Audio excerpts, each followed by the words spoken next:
ആ ഓടക്കുഴൽ വായിച്ചിരുന്നത് മന്ത്രികുമാരനായ മേഘരാജനായിരുന്നു, മയൂരി രാജകുമാരിയുടെ സ്വന്തം കലത്തോഴൻ.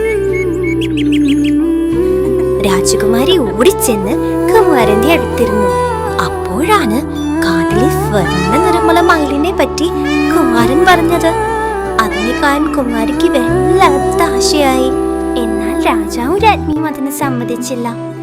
അവസാനം രാജകുമാരിയുടെ നിർബന്ധത്തിന് വഴങ്ങി അവർ സമ്മതം മൂളി. കുമാരിക്ക് ഒത്തിരി സന്തോഷമായി. സ്വർണ്ണമയിലിനെയും സ്വപ്നം കണ്ടുകൊണ്ടാണ് അവ തന്നുണർന്നത്. അങ്ങനെ എല്ലാവരോടും യാത്ര പറഞ്ഞ് അവർ കാട്ടിലേക്ക് യാത്രയായി.